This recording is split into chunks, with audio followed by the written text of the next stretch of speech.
Welcome everyone to the Rebellious Society podcast, Societal Norm. Normally, I let the guests that I have introduce themselves at the beginning, but I think I'll go ahead and give this man a proper introduction.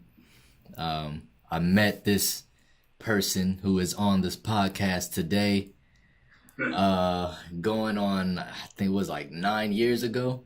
It's been some years. It's been some years, and met him and my other brother, Trey Lino, believe it or not, at church.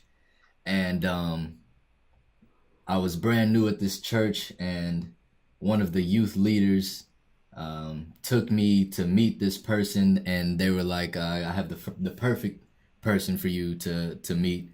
And they took me to the other black kid that was there. And I remember seeing him, and I was like, man, he one of them bourgeois black folk. He got on a t-shirt with a vest and a Kango hat, and he playing pool. I was, it don't get more bougie than that. He had one of the Tiger Woods hats on, bro. We thought we was clean. Right, we didn't know how to dress back then. But yeah, long story short, we've been through some ups and downs, some good times, some bad times. This person's probably seen, probably the only person who really see every side of me, for better or for worse. And yeah, this is my brother, the talented, the gifted, videographer, cinematographer, video editor, the visual god, Jviiisuals. I need an applause button. I'm working on it. You know what I'm saying? Right.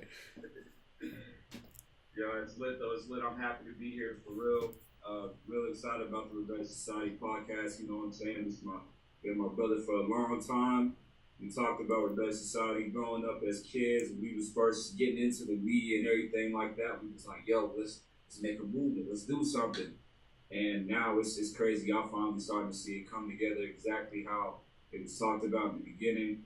Originally, started off as just me and Peace.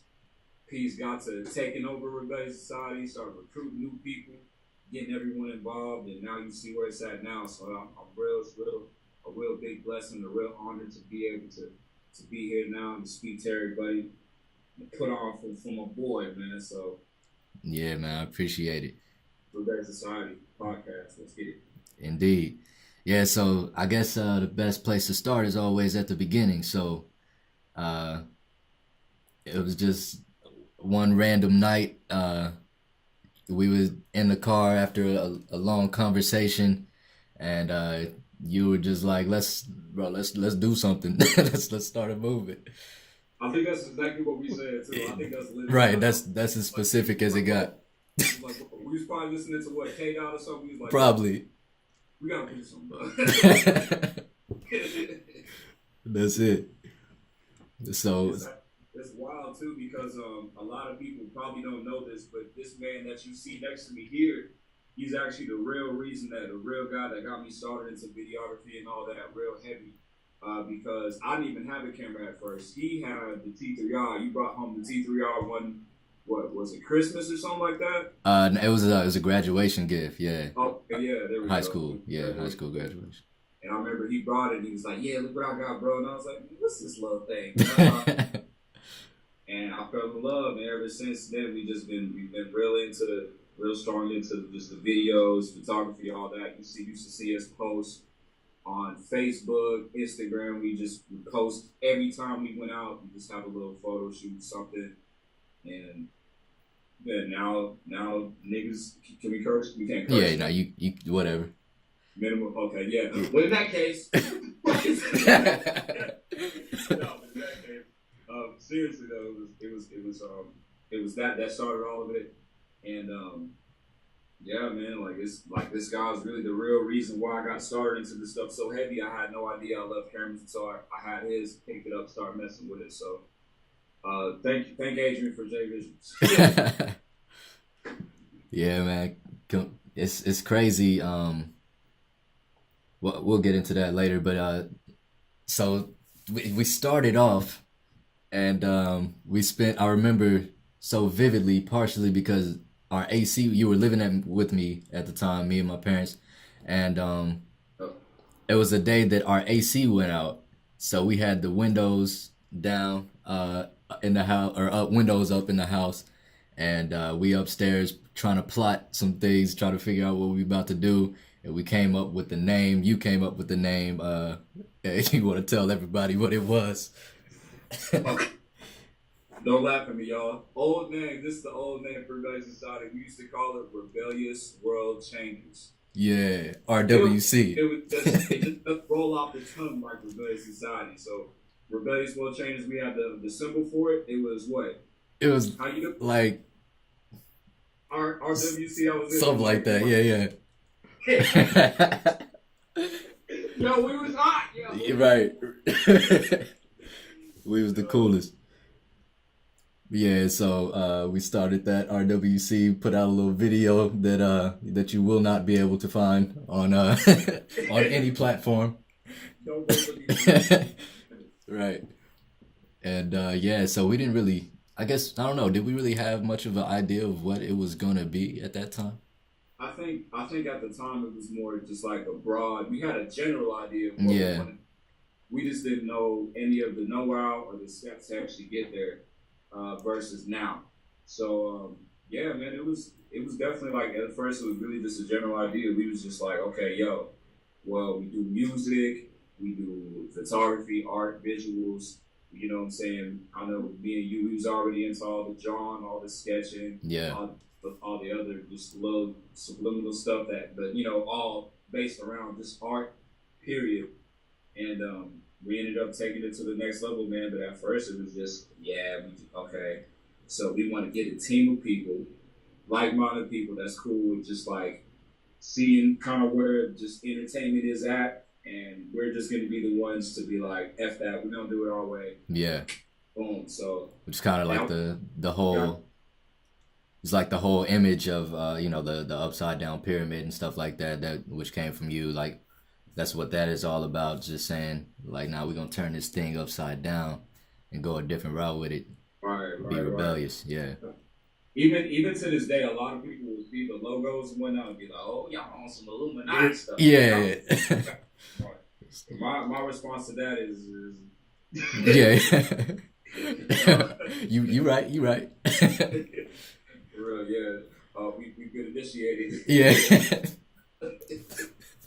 Right. No, but yeah, man, it's everything. Anytime you see anything Rebellious Society labeled, or anything that you see Jviiisuals labeled, any type of symbolism or art that you will see, just keep in mind.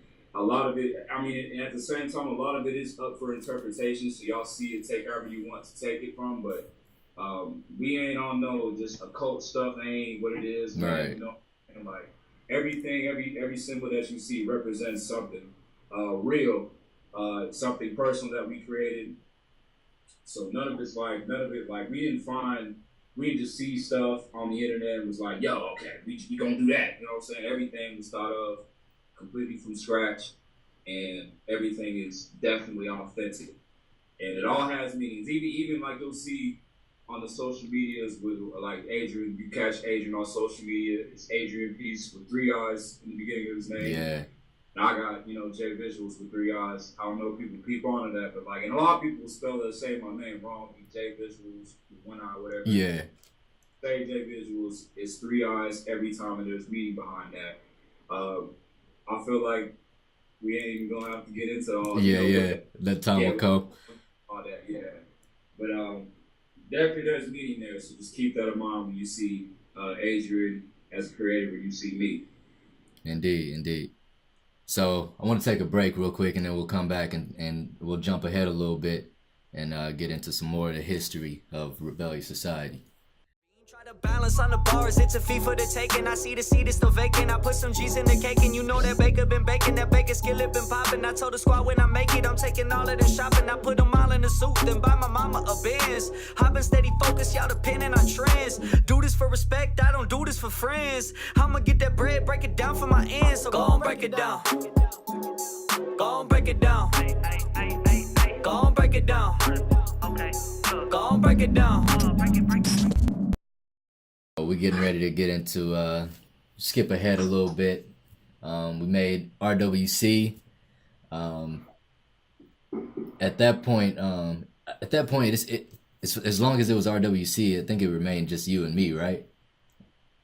Yeah. Yeah, and then RWC, it was just me and you. yeah, and then we finally, you was like, I got it, and then we changed the name to Rebelliousosociety, and I think shortly after that, we started to. We put in a lot of work. We was making a lot of videos and stuff. A lot of stuff never got released, but That's tough, I think shortly after that, who was it to join? It was you linked me up with Baker, right? Really, it was really Trey that linked me and Baker up because Trey already knew Baker and whatnot, and then Baker, I guess, when he found out their videos, he was like, "Yo, I'm in it. Like, let's go." Right. So yeah, Baker, bro been showing love before bro was even doing music like that. So yeah, shouts to Baker for real. Yeah. That's what I skipped. Okay, I knew I was missing something. It was Trey. Yeah. Yeah. So he, I guess once we changed the name, he was like, all right, y'all not lame no more. Let me go ahead and be a part. So he joined as Rebel Trey Heem. That man done been through some names. Man, Rebel Trey Heem, the American Dream. You probably know him as Taz, Young Taz. Right. Oh man, Young Grizzly. They got a couple aliases. Nah, for real. So we linked up with him. We did some. That's when the music kind of started to pop. Did some shows. We did the Raw show.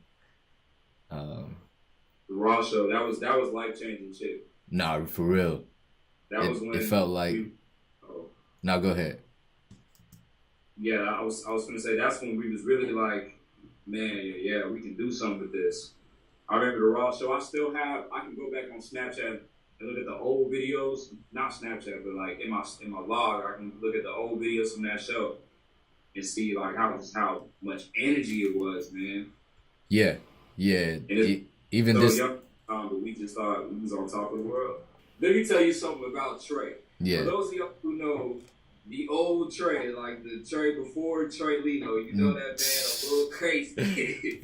You know, if you didn't know him back then, it's like it's night and day. Yeah, almost. Definitely. I mean, he's still crazy. Yeah.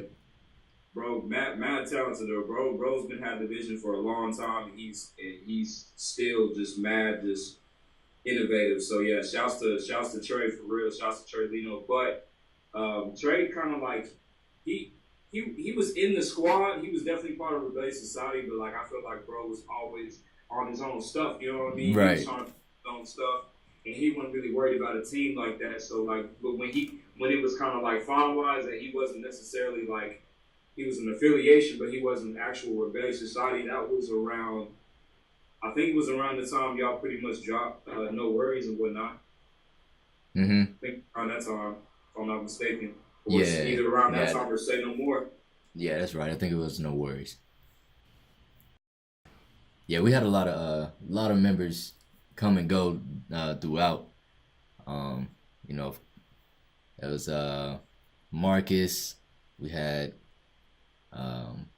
Court and Prince, and then I think it was a couple others who were kind of like potentials and stuff, but eventually, even we kind of fell off at a time during the period. I had a little, I don't know, almost altercation with the roommate you had at the time. Yeah, which once, because you had moved to Dallas, for the people who don't know, and then I stayed here, and I think that distance kind of put a little stress on the business relationship we had. It got a little more difficult to link up and everything like that. So there was already that, and then the thing that went on with me and him. What was going on in your head during this time? Because we haven't even really talked about this. Yeah, that's lit. Honestly, bro, around that time, like I can tell you, bro, I was just messed. Like I wouldn't even say I was messed up. I just wasn't myself. You know what I'm saying? Like I was around the time. I don't know. I was kind of just like it was my first time actually like being on my own like that and really getting this like actually like see the world. You know what I'm saying? Not that much like just no one to like really tell me. You know what I'm saying? Like where I should go, what I should do. I was kind of just like at my own at that point. Yeah. And it was just a lot going on, bro. Just life stuff and even stuff in the house, cause like the house was mad crazy. Like, you know, it was always just like stuff going on, just because we was young. You know what I'm saying? We was crazy. Yeah. So, but it was lit though. It was definitely like Dallas was definitely a good experience. I'll say more than anything it was a learning experience because it taught me a lot about just like me as a person, just me, who I am and what I want in life and where I want to go. And so it was a lot going on at that time, man. Like it was a lot of good, a lot of bad. It's the best way to put it. Right, right. I can relate to that type of situation. It's bad and good. Mm-hmm. Yeah, that was as far as me and you though, that was definitely a bad time as far as me and you when it came to the business because there was a lot of other factors getting in the way of that. Mm-hmm. And couldn't like even how now I come to Dallas and we knock out a project like that and then we wherever we at from there. Yeah. It's, it was just like even back then, like you said, we had so many projects, dope projects in the works, Yeah. East or whatever the case may have been. But yeah, man, it's in a success story. There's always the ugly before it gets pretty. Of course. And there will be definitely times where true friends and true, you know what I'm saying, just relationships will be tested. And it's in that test where you know who you got the right people around you, if you're rocking with the right people or if you're not. And that time you'll learn if, you know what I'm saying, you learn if this is where you want to take things or not. So, right. Learning experience, bro. Yeah. It's funny you say it because like during that time, I think it was only we went maybe like 3 months, probably like 2 months where we didn't have any communication or whatnot. Yeah. During that time, I want to say is the only time I really seriously thought about not continuing to pursue this dream and work on this and continue building Rebelliousociety because I guess mainly I never really expected to be or the type of person who would be leading an organization. And here I got Marcus and Baker, and I can't remember. I think it was just us at the time, and you know, so we took not only our success seriously, but everybody who was in the group. And then going to just being me, I didn't think I could do it. But somehow, eventually I was just like, you know what, man, screw it. Ain't no turning back. I ain't got no backup plan. This is, I gotta live for it because I wouldn't live without it. And Right. Eventually just got myself back in the mind state to where we could continue to push forward with it. And I think, they say God works in mysterious ways because I think around that same time that I finally got myself back in that mind state, I guess, you kind of had as well. And then it was at Slump Fest that we linked up again. And it was, just kind of like we hadn't, it was a little tension, but it was mostly like we hadn't missed a step. Definitely. So, fast forward, it's like all of that. We've put in work, and this is where we are now. Finally seeing the fruits of our labor. Yeah, finally starting to see some progress. Right, man. Like I'll say it once and I'll say it again, man. Like when it comes to just like RS and everything, like I'm telling y'all, man. Like people listen to me. Rebellious Society literally came from an idea. At first, it was literally nothing. It was just an idea. And then I got people knocking on my door, probably the police. Probably, you might want to get this online. Hold on, y'all. We gonna continue. So picking up where we left off, whatnot, like I said, just for everyone watching, everyone that's seeing this is like, yo, Rebellious Society literally came from an idea. Like how you see it now, it's like you see all these different people, you see the apparel, you see the websites, you see the videos, everything that you see. Myself and everyone pushing out is that all that came from just a small idea. We was just kids, you know what I'm saying? We wasn't really known or nothing like that. We just wanted, we knew we was destined for more, so we had to do more. And Rebellious Society was that outlet for us to be able to express ourselves creatively and to do more. And it's when y'all see it, it's real, man, like it's real important to me. It's real special because the talent, the crazy, immense talent that Adrian has, myself, and then even the people that he's incorporated into the group now that you see now, like, dude's crazy, man. Like everyone in the team plays a different role, and the way, you know, and like bro said, he was like, yo, like, there was a time I thought about giving it up and calling it quits, and you see it now, you know what I'm saying? You see what perseverance can get you, right? Because I remember, bro, you used to call me like, yo, every time you call me, like you were like the show where you down, man. It's like, you like, bro. I mean, you was like, yo, man, I don't know about this shit, bro. Although, and I was like, yo, listen, man, you got it, dog. I already did. Yeah. Got it. And here we are. So, man, like definitely, when you see it, just know it's something big. It's something big in the works when it comes to Rebellious Society, man. It's something real, something this world hasn't seen. Right. It's going right here in this group. Like I said, everything can't be revealed, but it will be revealed in time. I would say that. Indeed. So what do you have going on right now? What's in the works? What's plans for the future? Yeah, man. I mean, pretty much, bro. Just pushing out content, just getting content out. You know what I'm saying? New content, new artists. Y'all know I'm out here in Charlotte now.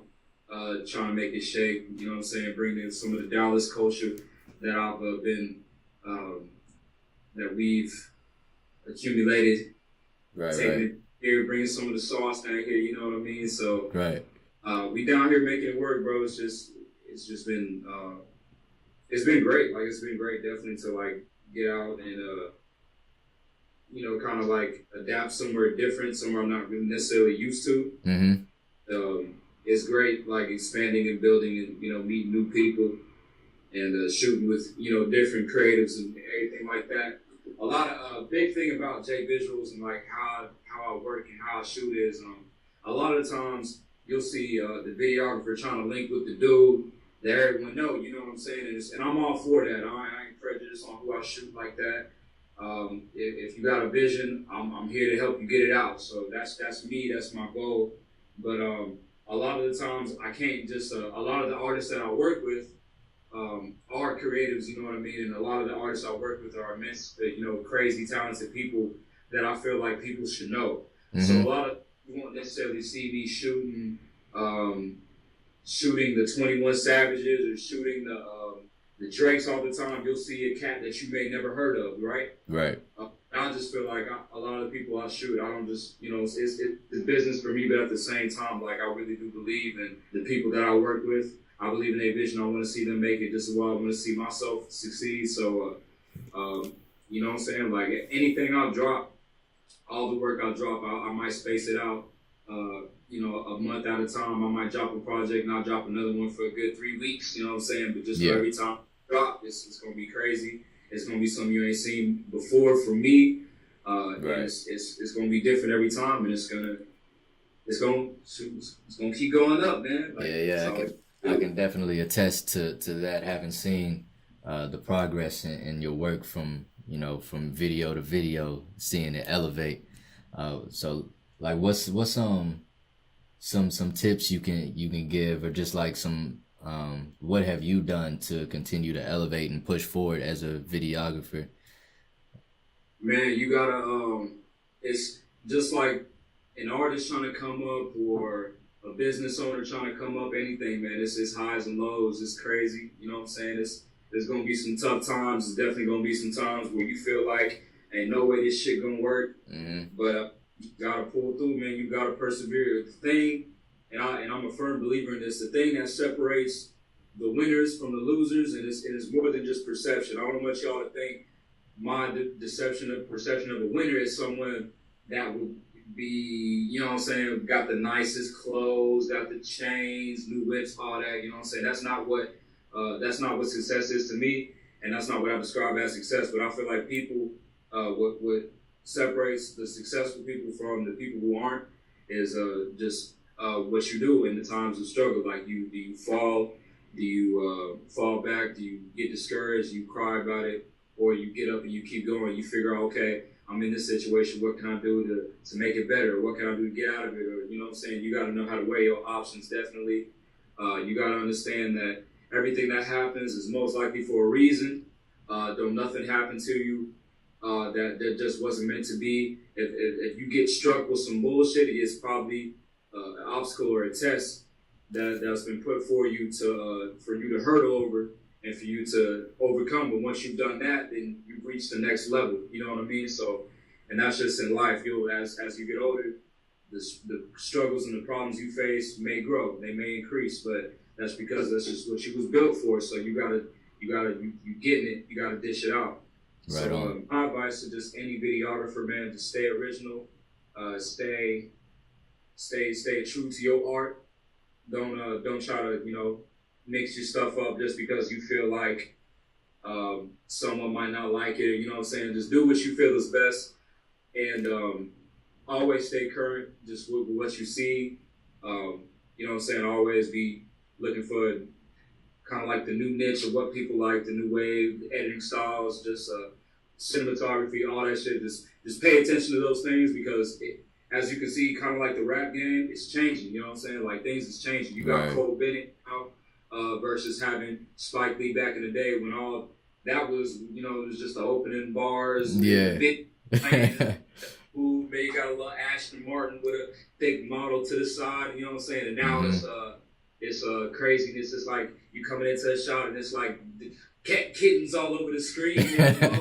It's all type it's wild. You just gotta know how to stay current, mix it up, and still be true to yourself at the same time. So yeah. That's the best advice I can give, man. It never stop. The more you do it, the better you're gonna get.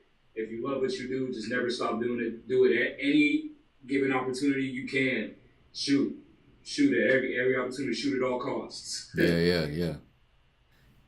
I would think that's great advice. Great advice for any creator out there. So Right. One more question, and then we can close.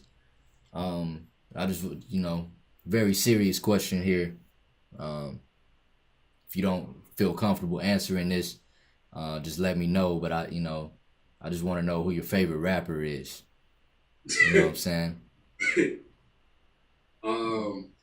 Damn, favorite rapper. To be completely honest, bro, favorite rapper? Yeah. To be completely honest, bro, I really don't have a absolute favorite rapper. I will say my most favorite artist would probably have to be between The Weeknd and J. Cole, just because of The Weeknd. Like I told you earlier, my boy here is really what inspired me to really get into the videos and all that good stuff. But The Weeknd, really, man, when I see him come up and I see him drop the pictures with the songs, and then he started dropping visuals, man, that's what really, I was like, yo, this is what I want to do. So I would say that's, and around the same time I started growing out my hair, even just because I seen how bro was, how he was moving, and I loved it. So I would say that's my favorite artist is The Weeknd. I don't really have a favorite rapper. I listen to everybody, so I literally listen to everybody. Yeah, that's the wrong answer, but it's all right. You're supposed to say Adrian Peace.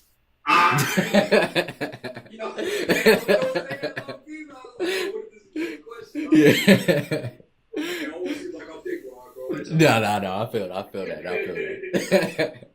Nah, bro. Appreciate you doing this. And Hey, yo, but don't sleep though. Adrian Peace, bro, this thing is the hardest lyricist, bro. I tell you, bro. Adrian Peace is coldest, bro. Bro, go look at the SoundCloud. Go catch Eden. Go catch New Da Vinci, bro. Yeah, you yeah. Catch it anywhere. You catch it Spotify. Tell them, bro, where can you catch New Da Vinci? Everywhere, anywhere, everywhere, wherever you listen to your music. Yeah, I'm gonna get that. Wait, go ahead. Let them know where you can. Oh yeah, it's NU space DVNCI code. New Da Vinci code. It's out on everything. Go ahead, tell them where they can reach you, man. Yeah, most definitely. Yeah, all my information, social media, YouTube, all that stuff. Google the same. Jviiisuals, 3 R's, JVIIISUALS Pro. At the end, you know what I'm saying? Bam, that's how you get your boy. Yes, sir. Boy. Already, man. Well, can't wait till we can do this again in person. Appreciate it once again. And yeah, stay blessed, brother. One love. No doubt. You do the same, my guy. Already.